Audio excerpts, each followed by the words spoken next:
Колешката Весна Велкова-Тодоровска, а денеска разговара со Влора Речица од Институтот за демократија. Весна, добро утро и извини за овие 5 минути за доцнување. Повели со разговорот што е во фокус на денешниот собраниски брифинг.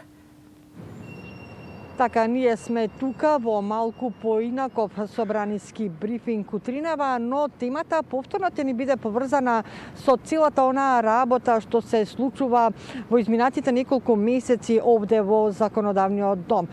Значи, како што најави Кристи гостине, Влора Речица од Институтот за демократија, темата ќе ни биде работата на народните избраници во собранието. Добро утро. Добро утро.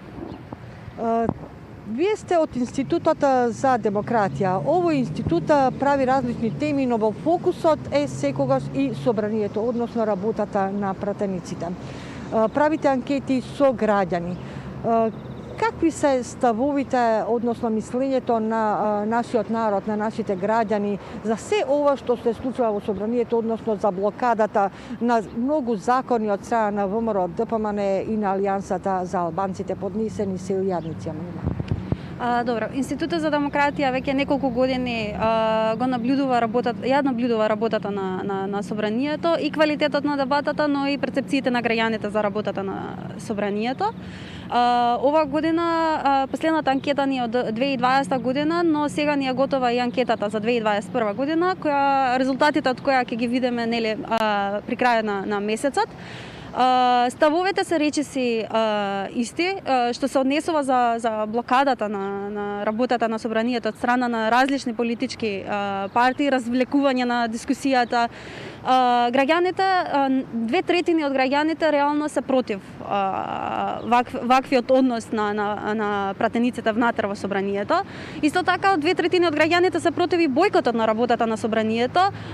Некоја навика што беше порано поизразена на политичките партии во собранието, но уште и денеска со бројните амандмани, со бројните блокади што се случуваат веќе неколку месеци, и тоа е некој вид на бојкот на работата на собранието, поради тоа што не поминуваат потребни закони.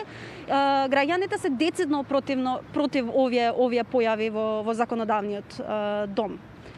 Значи, вие во анкетите секогаш имате и прашања, барем со сегашното исуство, мислењето на граѓаните како да се деблокира собранието. Што мислат граѓаните? Како е најдобро да се деблокира собранието, бидејќи веќе знаеме дека 6 месеци работи некако на шкрги? Значи, гледано реално, граѓаните треба да бидат представени. Работата на граѓаните не е да им каже на собранието како да ја работат собранието, туку пратениците кога веќе одлучиле да станат пратеници, да имат сегаш на ум дека се представници на граѓаните, а не представници на нивните политички партии. Се додека, што е исто така и перцепција на граѓаните, дека пратениците представуваат лични интереси и партиски интереси, блокада на собранието ќе биде нормална појава во работата на собранието. Граѓаните очекуваат народните представници да ги представуваат нивните интереси, особено за време на кризата, моментална здравствена криза со COVID-19 пандемијата.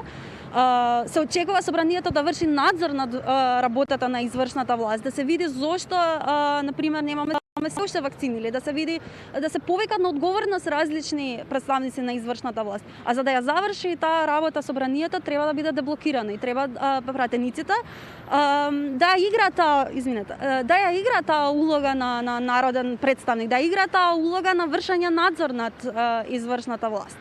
Сигурно диалогот е на прво место, граѓаните што би помислиле наместо блокади.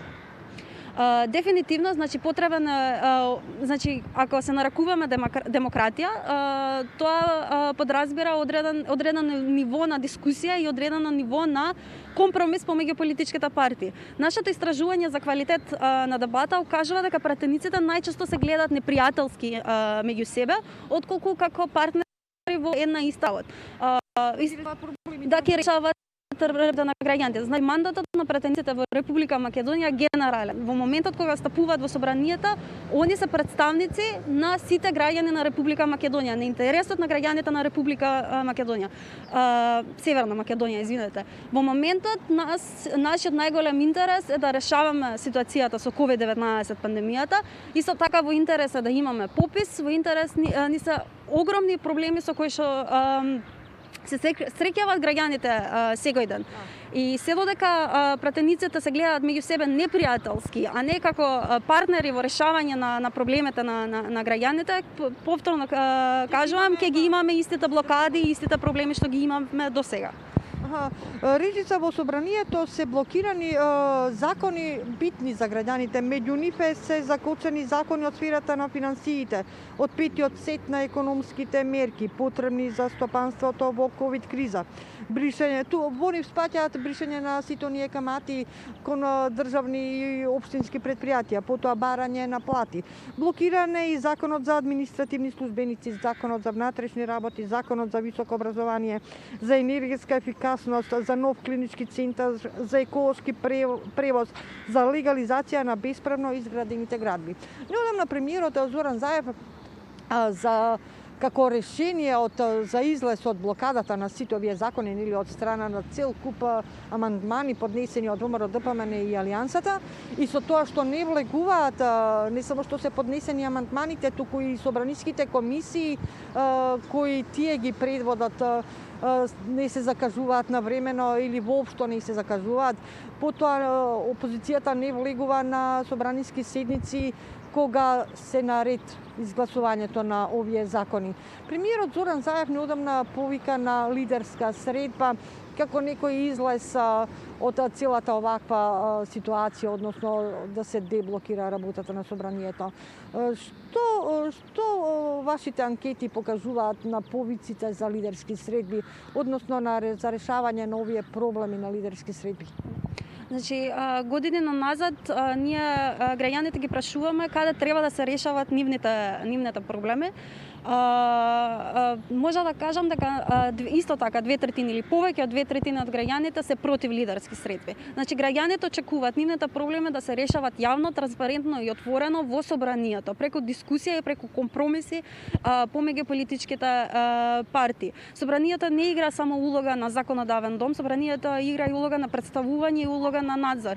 А за да ги представи граѓаните, тоа треба да направи отворено и транспарентно. И тоа е улогата на пратениците. Тоа проблеми како што се блокадата на овие закони, што се многу потребни за решавање на многу проблеми на граѓаните, треба отворено и транспарентно да бидат дискутирани внатре во собранието. Значи, не треба да се играе со судбини на многу луѓе, како што рековте, овие закони се за улеснување на многу финансиски потешкоти на граѓаните, и политичките партии мора да разберат, и пратениците како дел од овие политички партии мора да разберат дека граѓанскиот интерес треба отворено, транспарентно да се дискутира внатре во собранието и да се решава и да се брани внатре во законодавниот дом. Во разговорот пред малку ми спомнавте и една интересна бројка на паралела, направивте паралела на од минатата година донесени закони и во истиот период и од почетокот на оваа година. Може ли да го слушнеме тој податок?